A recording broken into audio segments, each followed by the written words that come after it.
अस्सलाम वालेकुम, नमस्कार, सत श्री अकाल एंड गुड इवनिंग। मैं हूँ आरज़ू काज़मी और आप हमेशा की तरह से देख रहे हैं भेजा फ्राई। जी हाँ, भेजा फ्राई के नए एपिसोड के साथ हम हाज़िर हैं। और जी, सबसे पहले हम चलते हैं न्यूज़ की तरफ। गर्मी तो ख़ैर जी बहुत ही गर्मी है, बहुत, बहुत, बहुत, बहुत ज़्यादा जो है वो इस्लामाबाद में गर्मी है। बाहर जाते हैं तो बस ऐसा लगता है किसी तंदूर में चले गए। और इतनी ज़्यादा तपिश है, मैं तो सब लोगों से कहूँगी यकीनन इंडिया में भी बहुत से लोग जो हैं वो इसी किस्म के मौसम को फेस कर रहे होंगे कि जब भी बाहर निकलें तो आप लोग जी पानी शानी पीते रहें और अपना ख्याल रखें। वैसे खामखाई मेरी तरह बाहर ना फिरा करें, मुझे तो कोई काम नहीं भी होता तो भी मैं बाहर पता नहीं क्यों निकल जाती हूँ। तो मैं ये कह रही हूँ कि आप लोग ख्याल रखें अपना, गर्मी बहुत ज़्यादा है। और जी, ना सिर्फ गर्मी ये कि पाकिस्तान में गर्मी है, बल्कि ये कि सियासत में भी बहुत गरम-गरम खबरें आ रही हैं।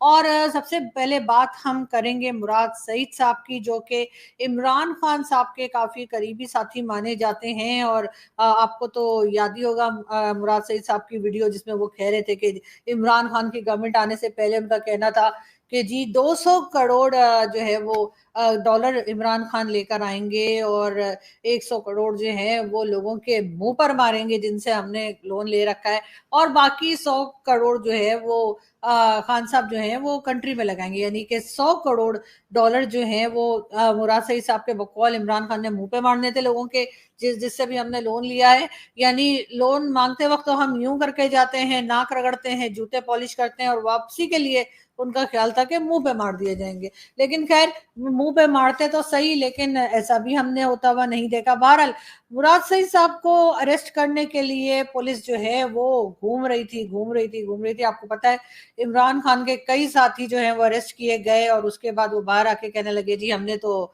इमरान खान की पार्टी को छोड़ दिया है। कि कई लोगों ने कहा कि जी सियासत को ही छोड़ दिया है, तो शायद इसी किस्म का खतरा जो है वो मुराद सईद साहब को भी होगा। तो मुराद सईद साहब के लिए भी काफ़ी सुना जा रहा था कि पुलिस उनको ढूँढ रही है, और अब बताया ये जा रहा है कि मुराद सईद साहब अफ़गानिस्तान फ़रार हो गए हैं और उनकी जगह उनके भाई कलीम सईद को गिरफ्तार कर लिया है। यानी कि मुराद सईद साहब ना मिले तो कलीम सईद साहब ही सही, यानी मुराद सईद नहीं मिले तो उनके भाई ही सही। और इस तरह से पुलिस ने जो है मुराद सईद साहब के भाई को अरेस्ट किया है। और उनका कहना ये है और ख़बरें ये आ रही हैं कि जी मुराद सईद साहब जो हैं वो अफ़गानिस्तान की तरफ फ़रार हो गए हैं। अब देखते हैं कि ये इसमें कहाँ तक सच्चाई है और कब जो है मुराद सईद साहब हमें दोबारा दिखाई देते हैं। लेकिन फ़िलहाल उनका कुछ अता-पता नहीं है और ना ही वो हमें किसी न्यूज़ में या न्यूज़ चैनल पे या किसी जगह पे एक्टिव दिखाई दे रहे हैं। तो इसका मतलब यही है कि कहीं अफ़गानिस्तान वग़ैरह में ही लगता है कि वो जा चुके हैं।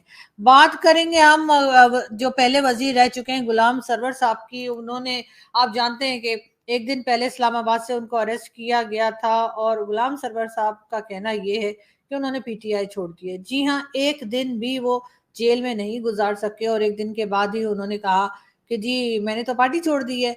बात हम करेंगे क्रिकेट की, और क्रिकेट में आप सब जानते हैं ज़का अशरफ साहब जो हैं उनको रखा गया है पीसीबी का चेयरमैन। जी हाँ, पीसीबी के चेयरमैन के लिए ये शर्त है कि उसने कम से कम ग्रेजुएशन कर रखी हो, यानी कि बीए कर रखा हो और ग्रेजुएशन की डिग्री हो। अब पता ये चला है, वैसे ये ज़का अशरफ साहब जो हैं ये आसिफ अली ज़रदारी के बड़े क्लोज़ हैं और आसिफ अली ज़रदारी साहब के ही कहने पे सुना गया है कि इनको पीसीबी का चेयरमैन लगाया गया है।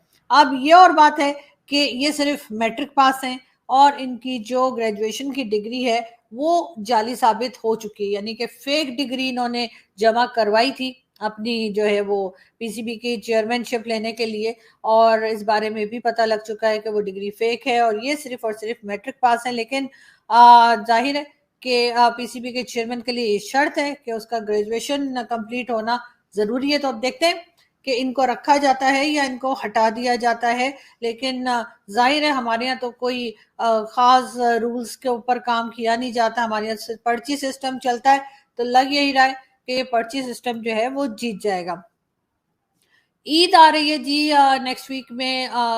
हर जगह पे जहाँ पे भी मुस्लिम्स रहते हैं वहाँ पर ईद है। और यानी कि अब 28 से लेकर और 30th तक, यानी समझिए फर्स्ट तक जो है वो 28, 29, 30 और फर्स्ट, ये 4 दिन जो है वो पाकिस्तान की गवर्नमेंट ने जो है वो आम तातील का जो है ऐलान किया है, यानी कि सब ऑफिसेज, स्कूल, कॉलेजेस ये 4 दिन में बंद होंगे। और पहले तो खैर सिर्फ ये कहा गया था कि 29th और 30th की छुट्टी ही दी गई थी, लेकिन अब जो है गवर्नमेंट ने एक दिन और 28th का भी लगा दिया है, तो इसका मतलब है कि 28th को भी छुट्टी होगी और लोग जो है वो अपनी ईद जो है वो अपने इलाकों में जाके मना सकते हैं। वैसे तो क्या ईद होती है, इसको मैं तो खैर कभी अप्रिशिएट नहीं करती, हमेशा मुझे बुरा भला ही कहा जाता है कि अजीब किस्म की हो, ऐसे कैसी मुस्लिम हो, ऐसे मुस्लिम कैसे होते हैं। लेकिन ये मुझे ना ये खून खराबा जो है ना वो अच्छा नहीं लगता। और जिस तरह की ईद है वो पहले वाली रमजान वाली से बेटर होती है। अभी तो आप देख सकते हैं कि किस तरह से ये बेचारे मासूम मासूम से जानवर जो हैं हजारों की तादाद में इनकी कुर्बानी कर दी जाती है और इनको काट पीट के और लोगों में बांट भी देते हैं, कुछ फ्रीजर में भी रख लेते हैं और फिर पूरे साल खाते रहते हैं। ये तो शुक्र करना चाहिए सब लोगों को कि ऊपर वाले ने इंसान बनाया है, वरना अगर कहीं बकरी बना देता तो बकरा ईद पे तो खैर कटते ही, लेकिन बकरा ईद के अलावा भी जी 100 खतरे होते हैं हमारे यहाँ, तो आप जानते हैं ना मुल्ला वगैरह का। खैर छोड़े इस चीज को, मैं तो फजूल की बातें करती ही नहीं हूँ, लेकिन मैं ये बता दूं कि जी एक इस बकरी की भी या बकरे की भी जो है वो पिक्चर आई है और लोग ये कह रहे हैं ये बकरा जो है ये खरीदा तो जा सकता है लेकिन इसको काटा नहीं जा सकता, या इसको ज़िबानी किया जा सकता है, या इसकी कुर्बानी नहीं दी जा सकती। यानी कि इसको आप काट नहीं सकते, हाँ खरीद ज़रूर सकते हैं। तो मुझे समझ नहीं आ रही कि इस बकरे में ऐसी क्या ख़ास बात है जिसकी वजह से इसको खरीदा तो जा सकता है लेकिन इसको काटा नहीं जा सकता। अगर किसी की समझ में आए तो मुझे ज़रूर बताइएगा, क्योंकि मेरी समझ में तो नहीं आ रही है किस किस्म की पहेली है। शायद किसी और को जो है इस बात की समझ आ जाए। बहरहाल हम चलते हैं जी अगली न्यूज़ की तरफ। और जी इंसानी हुकूक की बेहतर तालीमात के लिए पीपल्स पार्टी ज्वाइन करें, बिलावल भुट्टो जरदारी। जी हाँ, यानी कि ह्यूमन राइट्स के लिए बात कर रहे हैं बिलावल भुट्टो जरदारी, और उनका कहना ये है कि बहुत ही इंसानियत की खिदमत करती है पीपल्स पार्टी, और इसके लिए लोगों को चाहिए कि वो पीपल्स पार्टी ज्वाइन करें ताकि वो एक दूसरे की मदद कर सकें और ह्यूमन राइट्स के ऊपर काम किया जा सके। लेकिन बिलावल साहब आपको शायद पता नहीं है क्योंकि आप बिजी बहुत रहते हैं कि सिंध में एक आदमी है मियाँ मिट्ठू। जी हाँ, मियाँ मिट्ठू जो है वो हिंदू कम्युनिटी और क्रिश्चियन कम्युनिटी की बच्चियों को उठा के ले जाता है, जबरदस्ती उनके निकाह पढ़वाता है, उसके बाद उनका मजहब चेंज करवाता है। उन बच्चियों को जो है उनके माँ बाप से मिलने नहीं दिया जाता, और उसके आगे की कहानी भी अभी पता लगी है, और वो ये कि उन बच्चियों को मुसलमान करने के बाद उनके माँ बाप से उनके हिस्से की जमीन जायदाद और सामान मांगा जाता है। और इसी किस्म की हरकतें करके बहुत सी हिंदू जो फैमिलीज हैं वो डर के मारे भागना शुरू हो गई हैं। बहुत से लोग भारत तक गए हैं, एक दो लोगों को मैं भी जानती हूँ जिन्होंने जो है वो वहाँ की एनजीओ वगैरह में काम करते हैं, और उन्होंने पाकिस्तान में रहने वाले जो हिंदू कम्युनिटी है उनकी मदद की कि वो उनको यहाँ से निकाल के वो अपनी बच्चियों के साथ हिफाजत से हिंदुस्तान चले जाएं। लेकिन इस चीज के ऊपर तो हमें शर्म वरम आती नहीं है, शायद हमने बेच के खा लिए या पता नहीं क्या हुआ है, वरना सुनते तो थे कि जी इस किस्म की हरकतें करते हुए लोगों को शर्म आया करती है। लेकिन हमारे यहाँ ऐसा कुछ होता हुआ दिखाई नहीं दे रहा, और ऊपर से बिलावल भुट्टो जरदारी जो हैं वो लोगों को ये दावत दे रहे हैं कि जी आप पीपल्स पार्टी ज्वाइन कर लीजिए, और क्योंकि पीपल्स पार्टी जो है वो लोगों का बहुत ख्याल रखती है और बड़ा ह्यूमन राइट्स के ऊपर काम कर रहे हैं।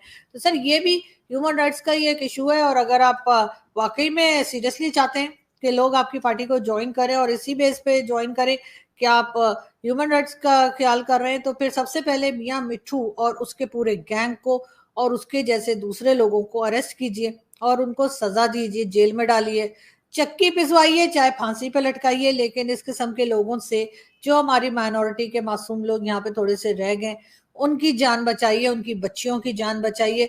तो अगर आप ऐसा कर पाएंगे तभी हम आपकी बात को मानेंगे कि वाकई में आप सीरियसली बात कर रहे हैं, वरना इस किस्म की स्टेटमेंट देते हुए थोड़ा सा गौर कर लिया कीजिए, इसलिए कि अब सोशल मीडिया का जमाना है। आपकी बात जो है वो एक जगह नहीं ठहर सकती, आपकी बात को लोग सुनते हैं और उसके बाद मजाक भी उड़ाते हैं। खैर हम चलेंगे आगे। पाकिस्तान की गवर्नमेंट का अफगानियों को मुल्क बदर करने का फैसला।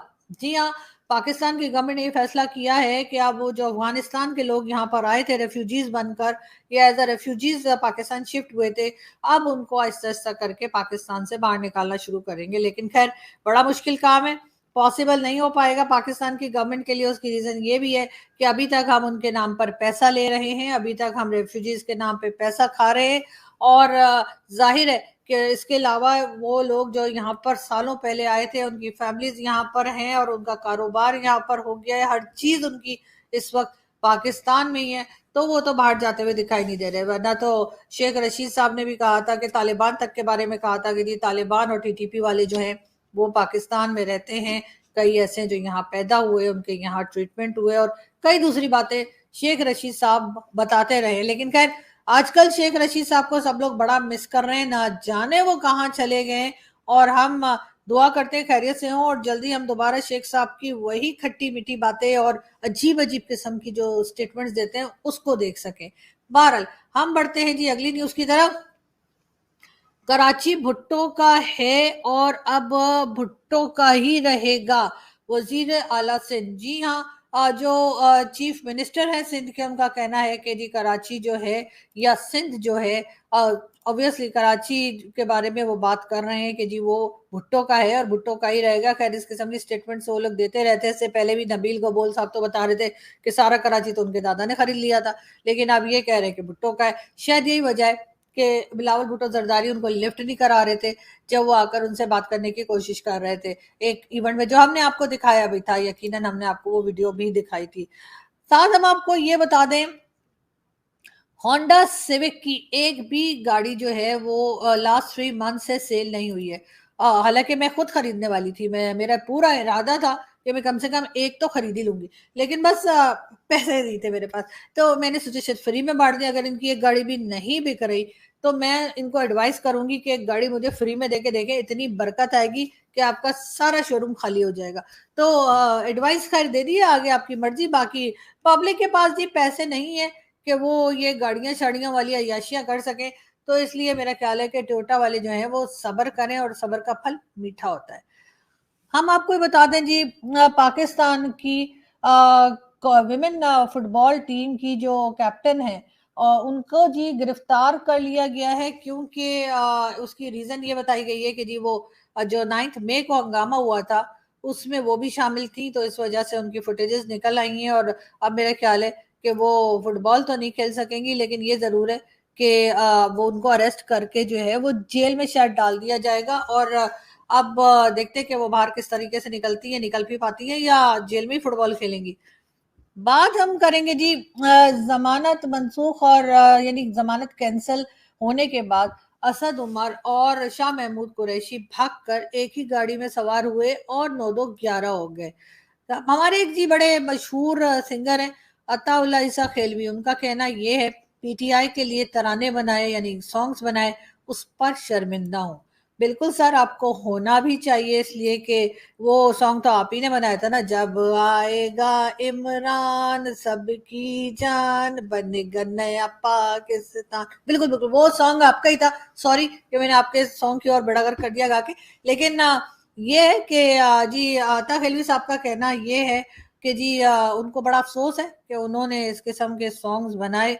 साथ हम बात करेंगे इसहाक डार साहब की। इसहाक डार साहब के बारे में बताया जा रहा है कि जी कोई जर्नलिस्ट इनसे बात करने की कोशिश कर रहे थे और उन्होंने आईएमएफ वगैरह के बारे में पूछा और कहा कि जी आपने क्या सोचा है आगे, किस तरह से लेके जाएंगे वगैरह वगैरह, जैसे एक जर्नलिस्ट का काम होता है। लेकिन उसके जवाब में ये कहा गया कि एक वीडियो भी आई और जिसके बाद ये कहा गया कि जी इसहाक डार साहब ने उस जर्नलिस्ट को एक थप्पड़ जड़ दिया। लेकिन असल खबर जो आई है वो यही है कि थप्पड़ कोई नहीं मारा और शायद जर्नलिस्ट ने कोशिश की होगी कि कोई थप्पड़ लगी जाए ताकि कोई न्यूज बन जाए, कुछ वायरल हो जाए, कुछ मशहूर हो जाए, लेकिन ऐसा हो नहीं पाया। डार साहब आज बात करेंगे, बड़ी बात करके आ रहे हैं। नहीं आईएमएफ पैकेज हो रहा है इधर, ये जो गए हुए हैं हमारे पीएम साहब, सर ये नाकामी क्यों हो रही है डार साहब? तुम जैसे लोग हैं सिस्टम में। सर हम सिस्टम में तो नहीं है सर, हम तो सिर्फ सवाल करते हैं ना सर। यार क्या चाहते हो यार? क्या चाहते हो? लड़ते क्यों हैं सर? खुदा का खौफ कर रहे हैं। आज ये बताएं क्या हुआ ये जी देखिए कि आज वजीर खजाना जैसे ही कौमी असम्बली से बाहर निकले तो मैं वहाँ खड़ा हुआ था, तो मैंने एज ए रिपोर्टर जर्नलिस्ट उनसे सवाल किया, क्योंकि मैं इकॉनमी बीट करता हूँ, कि सर IMF के साथ मुआहदा क्यों नहीं हो रहा। वज़ीर आज़म साहब भी गए हुए हैं अभी फ्रांस, तो क्या उनसे मुआहदा हो जाएगा, इस बारे में बात करनी है। तो वो कह रहे थे, शुरू में उन्होंने कहा, मैंने पार्लियामेंट में बात की, मैंने कहा सर मैंने IMF पे बात करनी है। जैसे मैं उनसे सवाल करने गया तो उसके बाद इसाक डार ने के जो सिक्योरिटी एहलकार हैं उनको कहा कि इसको रोके। उन्होंने मुझको एक तरफ से पकड़ा और इसाक डार ने जो है वो हमला किया, थप्पड़ मारा। उसके साथ ही जैसे ही वो जाने लगे, मैं वीडियो बना रहा था, तो उन्होंने सिक्योरिटी एहलकारों को कहा कि इसका पीछा करो और इसको सबक सिखाओ। वो जो एहलकार हैं वो पार्लियामेंट के दूसरे जो फ्लोर है वहां तक मेरे पीछे आए। फिर मैं PRA जो हमारा है ऑफिस में, फिर वहां निकल गया और वहां से फिर बीच बचाव करा के अभी मैं प्रेस गैलरी में मौजूद हूँ। जी, ये थे वो जर्नलिस्ट जो बता रहे थे, और इनका दावा ये है कि जी इसाक डार साहब ने इनको मारा पीटा है, लेकिन ये कि फिलहाल ऐसी कोई वीडियो सामने आई नहीं जिससे ये पता चले कि ये रिपोर्टर जो हैं इनकी हुई है पिटाई। तो बहरहाल एक वीडियो देखते हैं, फिर बात करते हैं।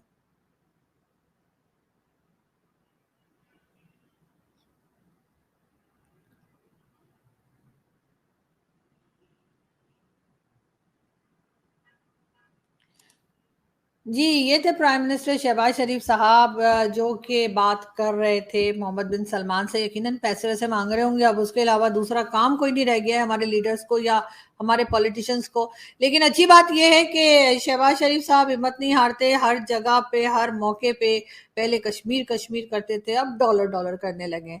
तो थोड़ा सा चले, कश्मीर का पीछा छोड़ा इन्होंने और डॉलर का पीछा पकड़ा। लेकिन बात सारी ये है कि है तो ये बिजनेस कम्युनिटी से, तो हम यकीनन उम्मीद कर सकते हैं कि कहीं ना कहीं जाकर शायद ये गवर्नमेंट और एस्टेब्लिशमेंट जो है वो थोड़ा सा अक्ल करे, और उसमें यकीनन जो अपोजिशन है या जो इस वक्त ऐसी पार्टीज हैं जो गवर्नमेंट में नहीं है, चाहे वो इमरान खान की हो या किसी भी दूसरी पार्टी को, शामिल करें और इस वक्त ये सिर्फ काम करें मुल्क के लिए।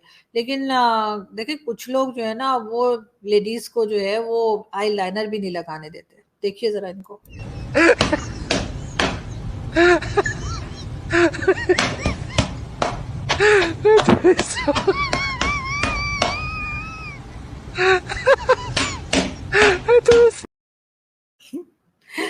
बिल्कुल जी, बिल्लियां ऐसे ही होती हैं, क्योंकि मैंने भी बहुत बिल्लियां रखी हैं हमेशा से, और मुझे पता है कि कोई काम नहीं करने देती हैं। और जहां कोई काम उनको ना पसंद आए, कि आप तैयार हो रहे हैं, आप कहीं जाने की तैयारी कर रहे हैं, फिर तो जी वो चपेड़े पड़ती हैं कि सही 14 तबक रोशन हो जाते हैं।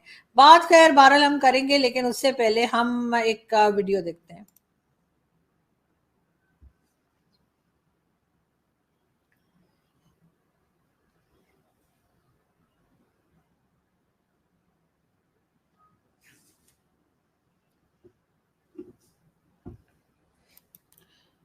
ये आपने देखा कि एक बिल्डिंग बन रही है, और ये स्वात का इलाका दिखाया गया है। स्वात के दरिया के अंदर, यानी समझे आपके बीचों बीच जो है वो एक बिल्डिंग बनाई जा रही है। ये कोई होटल है जिसकी तामीर की जा रही है, कोई होटल है जो बनाया जा रहा है, और गलत जगह बनाया जा रहा है। दरिया के बीच में ये बना देंगे और बाद में कभी फ्लड या कोई प्रॉब्लम आई और होटल गिर गया तो फिर ये हाय हाय शुरू कर देंगे कि जी बड़ा नुकसान हो गया है और सारी दुनिया हमको पैसा दे ताकि हम इस मुसीबत से निकले। लेकिन इस वक्त जो अथॉरिटीज हैं जिनका काम है इस चीज को देखना कि कौन कहाँ पे कंस्ट्रक्शन कर रहा है, सही है या गलत है, वो लोग इस वक्त कहीं दिखाई नहीं दे रहे। इन लोगों को ना रोका जा रहा है ना टोका जा रहा है, और ये बड़े आराम से कंस्ट्रक्शन करते चले जा रहे हैं। लेकिन वहां पे कोई उनको कुछ कह नहीं रहा, लेकिन बिल्कुल रोकना चाहिए, क्योंकि ये गलत जगह पे कंस्ट्रक्शन कर रहे हैं और हरगिज यहाँ पर कोई बिल्डिंग नहीं बनानी चाहिए इस तरह से कि आप पानी के बीचों बीच बिल्डिंग बना रहे हैं और बाद में आप कहेंगे कि जी अब ऐसा हो गया और वैसा हो गया। ये वाले तमाशे जो हैं ये हम लोग छोड़ते नहीं हैं, और फिर हमारा ख्याल होता है कि शायद लोगों को हम बेवकूफ बना लेंगे और बाद में पैसे लेंगे, लेकिन लोगों की जानें भी इसमें चली जाती हैं। तो इसलिए मेरा ख्याल है कि बहुत ख्याल करना चाहिए, और मैं रिक्वेस्ट करूंगी जो भी जिम्मेदार लोग हैं, जो अथॉरिटीज हैं स्वात की, वो इस चीज को देखें और इस कंस्ट्रक्शन को रोकें और इस किस्म की बिल्डिंग्स जो है ना बनाएं। ये देखिए जी हाँ, ये जो मार आप देख रहे थे ना पड़ रही है, बिल्कुल जी। ये इस तरह से जो है वो रिपोर्टर्स को उन साहब ने जैसे मारा है, ऐसे मारा होता है तो फिर वीडियो आती है। ऐसे नहीं जो वो साहब कह रहे हैं कि जी उन्होंने इसाक डार साहब ने मारा और उसके बाद उनके पास सबूत के लिए ना तो कोई वीडियो है और ना ही कोई दूसरा जो ये बता सके कि हाँ वाकई में इनके साथ ऐसा हुआ था। लेकिन बहरहाल इसाक डार साहब को भी गुस्से में नहीं आना चाहिए था। मीडिया का काम होता है सवाल करना और मीडिया तो सवाल करेगा, आपको अच्छा लगे या आपको बुरा लगे, क्योंकि आप इस वक्त फाइनेंस मिनिस्टर हैं और ये आपकी जिम्मेदारी बनती है कि आप किस तरीके से जो है वो मुल्क को आगे लेके जाते हैं या मुल्क को संभालते हैं। चले आगे मत ले जाएं लेकिन कम से कम संभाल तो लें। बात हम करेंगे जी मोदी जी की। जी हाँ, Indian prime minister Narendra Modi ji जो हैं, आप सब जानते हैं कि आजकल वो अमेरिका के विजिट पर हैं और बड़ा मजा आ रहा है जी मोदी जी की। हम देख रहे होते हैं वहां पे जिस तरह से अवगत हो रही है, उनको जिस तरीके से वेलकम किया गया और फिर उनका एड्रेस जो था जो उन्होंने किया, कांग्रेस ने जो उनको यानी इनवाइट किया था उस पे उन्होंने जो बात की वहां पे, तो जाहिर है कि एक तो उन्होंने ये बताया कि अमेरिका और इंडिया के रिलेशंस जो हैं वो और मजबूत हुए हैं, शोल्डर से शोल्डर मिला के काम करेंगे। टेक्नोलॉजी के ऊपर भी काम किया जाएगा, लेकिन साथ साथ उन्होंने क्रॉस बॉर्डर टेररिज्म के ऊपर भी बात की और यही बात जो है वो अमेरिकन प्रेसिडेंट जो बाइडेन साहब की तरफ से भी की गई। और उन्होंने ये भी कहा मोदी जी ने कि जी हम जो है यानी दोनों कंट्रीज जो हैं अमेरिका और इंडिया मिलकर टेररिज्म के ऊपर काम करेंगे और इसको जो है जो क्रॉस बॉर्डर टेररिज्म है उसको रोकने के लिए और उससे बचने के लिए उसके ऊपर बहुत सख्ती के साथ काम किया जाएगा। खैर बहुत इम्पोर्टेंट विजिट था ये प्राइम मिनिस्टर मोदी का और बहुत अच्छा रहा ये विजिट उनका। मेरे ख्याल है काफी सक्सेसफुल विजिट था। बहुत लोग गए वहां पे कवर करने के लिए, बहुत सारा इंडियन मीडिया वहां पे मौजूद था। पाकिस्तानी मीडिया ने एज यूजुअल एक ठंडा रिस्पांस दिया और हमारे यहाँ इसके बारे में ना तो कोई खास बातचीत होती दिखाई दी। वैसे होना तो ये चाहिए था कि हम भी फुल डे लगा कर जो है वो कवरेज करते, यहाँ से भी कोई मीडिया के लोग वहां गए होते और हम दिखाते, लेकिन हमने ऐसा कुछ किया नहीं, जिससे कि साफ जाहिर था कि हम थोड़े जेलस हो गए। हम थोड़ा ये सोचने लगे कि यार इनके तो इतने अवगत हो रही है और हमें कोई पूछता ही नहीं। तो इसके लिए हमें ये जरूर समझना पड़ेगा कि जी हम जो है हम किसी से भी मिलते हैं, किसी कंट्री में जाते हैं, कहीं भी मतलब हम हमारे से मेरा मतलब है कि हमारे जो मिनिस्टर्स हैं, चाहे वो हमारे मिनिस्टर्स हों, चाहे हमारे फौज के लोग हों, एजेंसीज के लोग हों, जब भी किसी कंट्री में जाते हैं तो जाहिर है हमारे पास ना कोई प्रोजेक्ट होता है, ना हमारे पास पैसा होता है कि हम वहां से कुछ खरीदने के लिए जा रहे हैं, ना हमारे पास लेबर होती है, ना हमारे पास ऐसे एक्सपर्ट्स होते हैं जो कि आईटी या किसी दूसरी फील्ड के हों जो हम उन्हें ऑफर कर सकें कि जी आप ये प्रोजेक्ट शुरू कीजिए और हमारे पास इसके एक्सपर्ट्स मौजूद हैं और ये इसको यूं बना देंगे और ऐसा कर देंगे वैसा कर देंगे। हमारा सिर्फ एक ही टारगेट होता है कि हम वहां पे मिलें और किसी तरीके से उनकी जेब से कुछ पैसे निकाल लें। यानी कि बार बार लोन मांगना, बार बार ये बताना जी हमारे तो फ्लड आ गया, हमारे तो अर्थक्वेक आ गया, हमारे यहाँ तो ये हो गया, हमारे यहाँ तो एनवायरमेंट और क्लाइमेट चेंज जो पूरी दुनिया में है उसके सबसे ज्यादा जो गाना गाते हैं वो हम ही गाते हैं और हम ही कहते हैं कि जी हमारा बड़ा नुकसान हो गया एनवायरमेंटल चेंज से या क्लाइमेट चेंज से। लेकिन हम ये नहीं बताते कि हमने अपनी कंट्री के सारे दरख्त जो है वो काटते चले जा रहे हैं और हम कहीं नए दरख्त नहीं लगा रहे होते या बहुत कम लगा रहे होते। इमरान खान ने कहा था जी सोनामी ट्री प्रोजेक्ट लेकर आए थे और वो ट्रीज जो थे वो इंटरनेट पे ही लगे थे इमरान खान के सारे। और इसके अलावा हमने सारे दरख्त काट काट के डीएचए बना लिए। यानी मुल्तान में जो डीएचए बन रहा है उसमें भी हमने कई हजार आम के दरख्त काट दिए। उसके बाद कई दूसरी जगह पे हम डीएचए बना रहे हैं, वहां पे हमने सब दरख्त वरख्त काट के बराबर कर दिए और बाकी जो बच गया यानी कि काफी ज्यादा हिस्सा जो पाकिस्तान का बाकी रह गया था डीएचए बनने से वो हमने दे दिया मलिक रियाज को। मलिक रियाज जो एक बहुत बड़ा चोर डाकू फ्रॉडिया आदमी है और हर गवर्नमेंट जो है उसका साथ देती है, हर पॉलिटिशियन उसका साथ देता है, फौज उसके साथ है, एजेंसीज उसके साथ है, मीडिया उसके साथ है और वो उसने सभी को खरीद रखा है। जो कोई उसका नाम नहीं लेते, कहते जी प्राइवेट कंपनी, प्राइवेट जो कंपनीज हैं जो कि घर बनाती हैं या प्राइवेट हाउसिंग स्कीम्स इस तरह से बात करते हैं, बहरिया टाउन का नाम नहीं लेते। बहरिया टाउन का नाम लीजिए ना, अगर मीडिया में इतना दम है तो मीडिया का काम यही है कि वो सच बोले।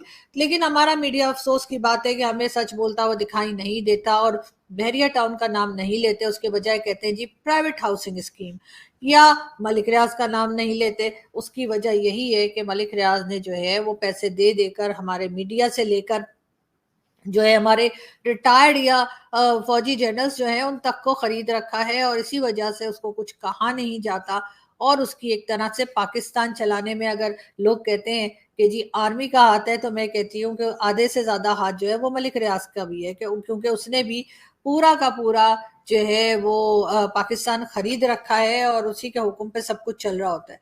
लेकिन जैसे फौज तो खैर डरा धमका के कर लेती है ना काम, मतलब उठा के ले गए 2 दिन कान के नीचे, फिर 2 दिन बाद छोड़ दिया।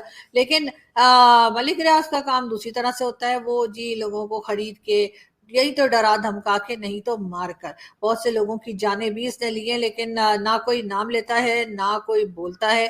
पता नहीं हम लोग इतने बेहिस और बेगैरत या बेशरम जो है वो क्यों हो गए कि हमें कुछ दिखाई नहीं देता। ना हमें माइनॉरिटीज के ऊपर होता हुआ जुल्म दिखाई देता है, ना हमें ये दिखाई देता है कि हम पूरी दुनिया में कटोरा लेके घूम रहे हैं। बल्कि हमारे प्राइम मिनिस्टर साहब तो ये कहते हैं कि हाँ जी जंग के लिए पैसा है और पाकिस्तान के लिए पैसा नहीं है। भाई लोग दे देकर आपको थक गए हैं, आप कुछ काम कर लीजिए, कुछ अकल पकड़ लीजिए। लेकिन खैर ऐसा होता हुआ दिखाई नहीं देता। लेकिन पता नहीं मोदी जी क्या कह रहे हैं। आप लोग रोना बंद कीजिए, मेरे तक आवाज आ रही है। आप लोग रोना बंद कीजिए, मेरे तक आवाज आ रही है। जी हाँ, मोदी जी हम रोना बंद कर चुके हैं, और अब आपको आवाज नहीं आ रही होगी हमारे रोने की, लेकिन रो तो रहे हैं। खैर बहरहाल मैं यहाँ से चलती हूँ, और आप लोगों से मुलाकात होगी नेक्स्ट वीडियो में। अपना बहुत सारा ख्याल रखिएगा, हंसते रहिए, मुस्कुराते रहिए, और हमारे चैनल को सब्सक्राइब करना ना भूलिएगा प्लीज। इस वीडियो को और चैनल को लाइक कीजिए, शेयर कीजिए, और आपसे मुलाकात होगी कल। अल्लाह हाफिज, थैंक यू, बाय।